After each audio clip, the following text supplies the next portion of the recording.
हे WhatsApp guys, welcome back once again. आज की कहानी जो हम आपके लिए लेकर आए हैं वो एक बीहड़ रेगिस्तान की है, जहाँ पर कुछ दोस्त छुट्टियां मनाने के लिए जाते हैं, लेकिन अचानक उनके साथ कुछ ऐसी घटनाएं घटने लगती है कि देखते ही देखते उनकी संख्या कम होने लगती है। तो एल और मैकी नाम के दो लोग जो कि बीहड़ों में फेंसिंग की रिपेयर करने का काम करते हैं, इस काम को चलते उन्हें काफ़ी लोग जानते भी हैं। इसीलिए जब वो काम को पूरा करने के बाद वापस टाउन की ओर जा रहे थे तो उन्हें बीच रास्ते में एक लड़की दिखती है जो कि सिस्मोलॉजिस्ट है, यानी कि वो लोग जो कि आने वाले भूकंप के बारे में जानकारी इकट्ठा करते हैं। जब वो इन दोनों को देखती है तो पहली ही नज़र में पहचान जाती है क्योंकि वो टाउन में काफ़ी चर्चा थी। वो मैकी से पूछती है क्या यहाँ कहीं आसपास किसी प्रकार की कोई ड्रिलिंग चल रही है, क्योंकि मुझे काफ़ी ज़ोर से वाइब्रेशन सुनाई दे रही है, जो कुछ अजीब भी है। लेकिन वो मना करता है कि ऐसा कुछ नहीं है। इसके बाद ये दोनों टाउन में जाकर अपनी ज़रूरतों के कुछ सामानों को खरीदते हैं। तो वहीं दूसरी ओर रीना जो कि अभी भी वहीं पर चीज़ों को चेक कर रही है, तभी हम उसके पास की ज़मीन में किसी तरह की कोई चीज़ को देखते हैं जो कि अंदर ही चल रही है और तेज़ी से रीना की ओर आ रही है। लेकिन समय रहते ही वो वहाँ से निकल जाती है, इसीलिए उसे कुछ नुकसान नहीं होता। पर ये चीज़ क्या थी? क्या ये कोई अज्ञात चीज़ है या फिर कुछ और रहस्यमय छुपा है इसके पीछे? ये हमें कुछ ही देर में पता लग जाएगा। आराम करने के बाद अगले दिन ये दोनों दूसरे शहर की ओर निकल पड़ते हैं एक नए काम की तलाश में। पर बीच रास्ते में इन्हें इनका एक पुराना दोस्त दिखता है जो कि टावर पर चढ़ा हुआ था, जिसे देख इन्होंने अपनी कार रोकी और उसे नीचे आने को कहा। लेकिन वो कोई जवाब नहीं दे रहा है, इसीलिए मैकी टावर पर चढ़ता है। लेकिन ऊपर जाने पर उसे पता लगा कि उसकी तो मौत हो चुकी है। ये फौरन इसे डॉक्टर के पास लेकर जाते हैं, जिसने बताया कि इसकी मौत 5 दिन से पानी ना पीने की वजह से हुई। जो सुन दोनों ही बड़े शौक में थे कि ऐसा क्या था जिसके डर से वो इतने टाइम से टावर से नीचे ही नहीं उतरा। खैर अभी उसे दफन कर देते हैं। इस दौरान हम एक बूढ़े फार्मर को देखते हैं जो अपनी फार्म में मज़े से काम कर रहा था कि तभी उसके फार्म के नीचे भी कुछ हलचल होती है और अगले ही पल फार्मर को कोई चीज़ ज़मीन के नीचे घसीट लेती है। लेकिन इससे भी बुरा तब होता है जब ये दोनों दोस्त उसी फार्म के पास से गुजर रहे थे, जिस दौरान इन्होंने चारों ओर बस भेड़ बकरियों की कटी पटी लाशों को देखा जिसे किसी ने बेरहमी से मारा हुआ था। जो देख इनके होश उड़ जाते हैं। ये फौरन फार्म के मालिक से मिलने गए, लेकिन वहाँ तो उनका सिर्फ कैप ही मिलता है, जिसे उठाने पर उसके नीचे उसी बूढ़े आदमी का सर था। जो देख इनके होश उड़ गए, इसीलिए दोनों फौरन ही वहाँ से भाग निकले। रास्ते में इन्हें 2 वर्कर ड्रिल करते हुए दिखाई देते हैं, तो इन्होंने उन्हें वार्न किया कि यहाँ से चले जाओ, क्योंकि यहाँ पर कोई साइको आदमी है जो कि लोगों को बड़ी बेरहमी से मार रहा है। पर उन दोनों वर्कर को ये दोनों पियक्कड़ लगते हैं क्योंकि इनके मुंह से शराब की स्मेल आ रही थी, इसीलिए ये उनकी बात को अनसुना करके अपने काम को कंटिन्यू करते हैं। लेकिन इतने में दोस्तों एक वर्कर की ड्रिल मशीन में ज़मीन में अटक जाती है, जिससे कि वहाँ खून बहने लगता है। शायद कोई तो है जो नीचे है, क्योंकि अगले ही पल वही चीज़ उसे और उसकी मशीन को ज़मीन के नीचे खींच लेती है। वहीं जो दूसरा वाला आदमी था जिसे ऊपर पत्थर गिरने से उसकी मौत हो जाती है। पर अभी भी तो ये शुरुआत है, क्योंकि आगे आने वाला है कुछ ऐसा जो शायद कि कभी किसी ने देखा नहीं होगा। अब एल और मैकी तुरंत ही पुलिस को इस बारे में इन्फॉर्म करते हैं, लेकिन फ़ोन तो बंद पड़ा है, तो इन्होंने खुद ही पुलिस स्टेशन जाना डिसाइड किया। लेकिन जिस रास्ते से ये जा रहे हैं वो तो अब टूट गया था, जिसका रीज़न आपको पता ही होगा। यहाँ अब मैकी कार से उतरकर आसपास देखने की कोशिश करता है। इतने में उसके पास ही पड़ा एक हेलमेट दिखाई देता है, जिसके अंदर उसी वर्कर का भेजा था। जो देख उसकी तो हवा टाइट हो गई, इसीलिए दोनों ही फौरन वापस लौट आए उसी स्टोर पर वहाँ के लोगों ने इन दोनों को बहुत ही अजीब तरीके से देख रहे थे। दरअसल इनकी कार के पीछे कोई अजीब सी चीज़ अटक गई है, जो क्या थी किसी को कोई आइडिया नहीं है। पर एल को लगता है कि ये कोई अजीब सा जानवर है जो बीहड़ में रहता है, लेकिन उसकी कार के आगे आने से मारा गया। एक रात हम एक बूढ़े कपल को भी देखते जो एक साथ अच्छा समय बिता रहे थे। तभी इनका जनरेटर बंद हो जाता है, तो वो बूढ़ा आदमी चेक करने जाता है, जहां उसे पता लगा कि उसका जनरेटर ज़मीन के नीचे धंस गया है, जिसे वो बाहर निकालने की पूरी कोशिश करने लगता है। तभी कोई चीज़ उसे अंदर निगल लेती है, या हम उस चीज़ की हल्की सी झलक भी देख पाते हैं। लेकिन असल में वो क्या है ये हमें तो नहीं पता चल सका। पर अभी उस बूढ़ी लेडी की बारी थी, जो कि डर कर कार में छुप गई। पर उस क्रिएचर ने उसकी कार सहित उसे ज़मीन में खींच लिया। कुछ इस तरह से 2 और लोगों की जान चली गई, जिससे कि अब एल और मैकी काफ़ी परेशान हो गए, क्योंकि वो इस बारे में अब पुलिस को इन्फॉर्म करना चाहती हैं। पर कैसे, क्योंकि इनकी कार तो ख़राब है। तभी एल को एक आइडिया आता है। वो टाउन से 2 घोड़े लेता है और फिर शहर जाने का फैसला करता है। बीच रास्ते में उसी बूढ़ी कपल के घर रुकता है। वहाँ इन्हें कोई भी दिखाई नहीं देता, बस दिखती है तो डॉक्टर मेगन की कार, जो कि पूरी तरह से ज़मीन के नीचे धंसी हुई है। जो देख ये फौरन ही वहाँ से निकलते हैं क्योंकि अब हादसे बढ़ते जा रहे हैं, इन्हें जल्दी ही शहर पहुँचना होगा।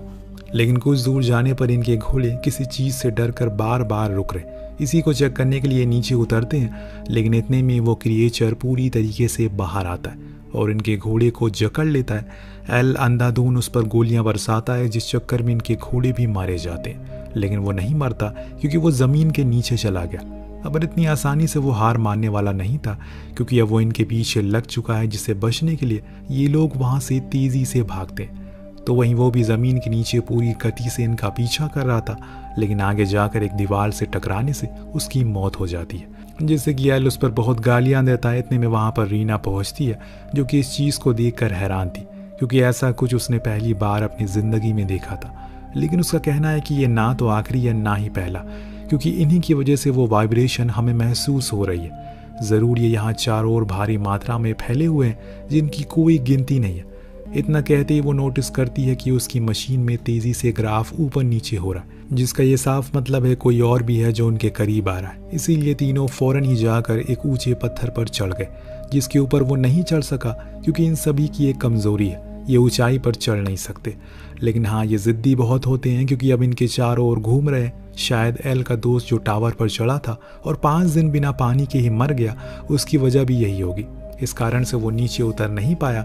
अब ये तीनों बुरी तरह से उसी पत्थर पर फंस चुके हैं, क्योंकि इनकी हल्की सी हलचल वो इन्हें खाने के लिए तैयार थे।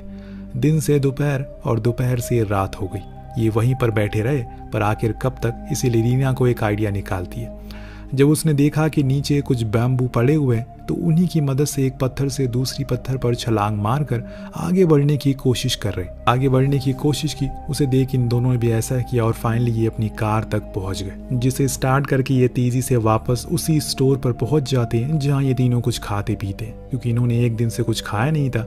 इस दौरान रीना बताती है कि हमें ऊंचाई वाली जगहों पर जाना चाहिए, वहाँ ये चढ़ नहीं सकते हैं। अगर हम ऐसे सपाट ज़मीन पर चलते रहे तो एक एक करके मारे जाएंगे। इतने में इन्हें बाहर से किसी की चीखने की आवाज़ सुनाई देती है, जो सुन जब ये बाहर गए तो देखा कि वहाँ पर एक लड़का जख्मी हालत में ऊपर बोट पर चढ़ा हुआ है, जिससे कि ये फ़ौरन नीचे आने को बोलते हैं। पर इतने में इनके ऊपर एक विशाल काय क्रिएचर हमला करता है, जिसका आकार देख इनके तो होश उड़ गए। सब उसे खुद की जान बचाने के लिए इधर उधर भागना शुरू करते हैं, लेकिन तभी एक और क्रिएचर वहाँ आ जाता है, जो कि एक छोटी बच्ची पर हमला करने ही वाला था। इतने में एल उसे आकर उसकी जान बचा लेता है। इस चक्कर में रीना कटीले तारों के बीच फंस जाती है। यहाँ भी एल फौरन उसके पास पहुँचता है और खुद की पैंट उतारने को कहता है, वरना उसके पैरों को खींच लेगा। यहाँ रीना उसकी बात को मानती है और पैंट उतार कर वहाँ से तेज़ी से स्टोर की ओर भागती है। शुक्र है किसी की कोई जान का नुकसान नहीं हुआ, पर इन्हें भी अच्छे से पता है कि इतनी आसानी से वो नहीं मानने वाला। उसका पेट अभी भरा नहीं है और इन्हें कुछ तो करना होगा उसे हराने के लिए। यहाँ पर कुछ का कहना था कि उन्हें पहाड़ी एरिया की ओर जाना चाहिए, क्योंकि अभी के समय में वही सबसे सुरक्षित जगह है। और इसी बीच हम देख पाते हैं कि मन ही मन एल रीना को पसंद करने लगा, लेकिन अभी ये लोग किसी और मुसीबत में फंसे हुए हैं। इतने में ही स्टोर में रखी फ्रिज वाइब्रेट होने लगती है, जिसे बंद करने सभी भागते हैं। लेकिन इन्होंने देर कर दी, क्योंकि उसने सुन लिया और वो अभी स्टोर के नीचे ज़मीन को फाड़ कर बाहर आता है। एक ही झटके में स्टोर ओनर को निगल लेता है, जो देख सभी जल्दी से किसी ऊंची जगह पर चढ़ जाते हैं, जिसमें कोई स्टोर की छत पर चढ़ गया तो कोई वाटर टैंक में। बस किसी तरह करके वो लोग खुद की जान बचा रहे हैं। इस दौरान हम उसी टाउन में एक कपल को आते हुए देखते हैं, जो शिकार करने के लिए आए थे। लेकिन जब अलीना दूरबीन से देखती है कि टाउन के सभी लोग स्टोर की छतों पर चढ़े हुए तो उसे थोड़ा अजीब लगता है। दोनों अपने घर चले जाते हैं, जहाँ पर बट किसी मशीन को ऑन कर देती है की आवाज से वो क्रिएचर इनकी ओर बढ़ना शुरू हो गया, जिस चीज को एल देख ले और फौरन हैदर को रेडियो से कांटेक्ट करके बताता है कि उन्हें जल्दी से ऊपर चढ़ना होगा, वरना बुरा होगा। लेकिन इससे पहले कि वो कुछ समझ पाते, वो क्रिएचर उनके घर की दीवार को तोड़कर अंदर घुसता है। और ये दोनों ही शिकारी थे, इसीलिए इनके पास काफी सारे हथियार होते हैं, जिसका आज ये सही से इस्तेमाल करेंगे। पर एक गलती की वजह से हैदर उस क्रिएचर के चंगुल में फंस जाता है, पर बट उस पर अंधाधुन गोलियां बरसाना शुरू करती है, जिससे होता ये है कि वो मारा जाता है और हैदर की जान बच गई। अब दोनों ही फौरन छत पर चढ़ गए। ये देख और भी लोग काफ़ी खुश हुए, लेकिन ये कहीं कब तक फंसे रहेंगे, इन्हें यहाँ से बाहर भी तो निकलना है। सीन शिफ्ट होता है एक आदमी पर, जो खुद की जान बचाने के लिए बस पर खड़ा था, लेकिन वो क्रिएचर उस बस को ही पलटना शुरू कर देता है, जिससे वो आदमी परेशान होकर नीचे गिर जाता है, जिसका फ़ायदा उठाकर वो उसे जिंदा ही निगल लेता है। ये सिलसिला ख़त्म नहीं हुआ कि ये अब उस स्टोर की नींव को हिलाना शुरू करता है। इतने में एल की नज़र दूर खड़े एक बुलडोज़र पर पड़ती है, जो देख उसे एक आइडिया आता है। सबसे पहले तो एक मिनी ट्रक को दूसरी दिशा में चलाकर भेज देता है वो, ताकि वो क्रिएचर उसकी आवाज़ से उसी की ओर भागे, और खुद वो बुलडोज़र के पास भागने लगता है। दरअसल उसका ये प्लान था कि वो सभी को उस बुलडोज़र में बैठा लेगा, क्योंकि वज़न ज़्यादा है इसीलिए वो उसे खींच नहीं पाएगा। लेकिन इसमें एक गड़बड़ी आ जाती। जिस मिनी ट्रक को इन्होंने भेजा था वो पलट जाता है, जिसकी आवाज़ बंद हो गई, जिससे होता ये है कि वो सभी अब एल के पीछे पड़ चुके हैं। लेकिन उसने समझदारी दिखाई और एक ऐसी जगह पर खड़ा हो गया, और इससे होता ये है कि उसकी हलचल आना बंद हो जाती है। वहाँ रीना जानबूझकर वाटर टैंक की पाइप को तोड़ देती है, ताकि पानी के गिरने की आवाज़ को सुनकर वो उसकी ओर आ सके। उसका ये प्लान कामयाब भी होता है, जिससे वो सभी उधर चले गए। इधर एल ने सभी को बुलडोज़र पर बैठा लिया और वहां से ले जाने लगा, और इसी बीच वो सभी उसे ज़मीन में खींचने की पूरी कोशिश कर रहे थे, लेकिन ऐसा हो नहीं पा रहा था क्योंकि उनका वज़न कई गुना ज़्यादा था। लेकिन ये आइडिया ज़्यादा देर काम नहीं आता, क्योंकि कुछ ही देर जाने पर इनका बुलडोज़र एक गड्ढे में फंस जाता है, जो उन्हीं क्रिएचर ने जानबूझकर किया था। लेकिन इस बीच इन्हें थोड़ी दूर पर एक चट्टान नजर आती है। ये लोग फौरन उसकी ओर भागने लगते हैं। हालांकि सब लोग चढ़ जाते हैं, पर अब ये लोग चारों ओर से घिर चुके हैं। तभी मैकी को एक और आइडिया आता है। वो एक बॉम्ब को दूर फेंकता है, जिसकी आवाज़ से वो क्रिएचर उसे खा जाता है। पर कुछ ही देर में एक जोरदार धमाका होता है, जिसमें उसके परखच्चे उड़ जाते हैं। इन्हें लगता है कि ऐसा करके वो आखिरी वाले को भी ख़त्म कर देंगे, पर यह पासा उल्टा पड़ जाता है, क्योंकि वो बम वापस इन्हीं के पास आकर गिरता है जहाँ पर सारे बम रखे थे, जिससे कि वहाँ पर एक ज़ोरदार धमाका होता है। पर शुक्र है कि सभी की जान बच गई। लेकिन अब ये लोग वहाँ से दूसरी चट्टान के पास जाने लगे, लेकिन बीच में आखिरकार इनका सामना उससे हो ही जाता है। रीना को पता था कि अगर हल्का सा भी हलचल हुई तो सब के सब मारे जाएंगे, इसीलिए वो सभी को इशारा करके वहीं चुपचाप खड़े रहने को बोलती है। इस बीच एल के सामने ही आखिरी क्रिएचर था। उसके हाथ में एक आखिरी बम था, पर उसे पता है कि इतनी आसानी से वो नहीं मरेगा, इसीलिए उसने एक और प्लान बनाया। पास में एक गहरी खाई थी, जिसकी ओर ये तीनों भागना शुरू करते हैं। जब अंत में पहुंचते हैं तो वहीं रुककर एल उस आखिरी बम को फेंक देता है, जिससे वो क्रिएचर अपनी स्पीड को और तेज करता है। लेकिन आखिरी समय पर ये तीनों ही वहां से साइड हट जाते हैं, जिससे होता ये है कि वो जाकर सीधा खाई में गिरता है, और कुछ इस तरह से एल के आइडिया से सभी लोगों की जान बच जाती है। सभी लोग वापस अपने घर लौट आते हैं। तो वहीं रीना अब शहर जाने वाली थी, पर जाने से पहले वो एल को शुक्रिया कहती है उसकी जान बचाने के लिए। पर यहाँ मैकी एल से कहता है कि उसके पास यही मौका है, अगर वो उसे अपने प्यार का इजहार नहीं करेगा तो वो चली जाएगी। इसीलिए एल जाकर उसे प्रपोज कर देता है, जिसे वो अपना लेती है। पर आपको क्या लगता है कि ये कहानी यहीं ख़त्म हो जाएगी? जी नहीं, अभी इसका एक और पार्ट है जो इससे भी ज़्यादा भयानक है, क्योंकि इतनी आसानी से वो सभी क्रिएचर ख़त्म नहीं होने वाले। और उस पार्ट के लिए हम एम करते हैं 3000 लाइक का और 200 कमेंट का। कमेंट ज़रूर करिएगा। मिलते हैं अगले वीडियो में। Thank you so much watching. Peace out.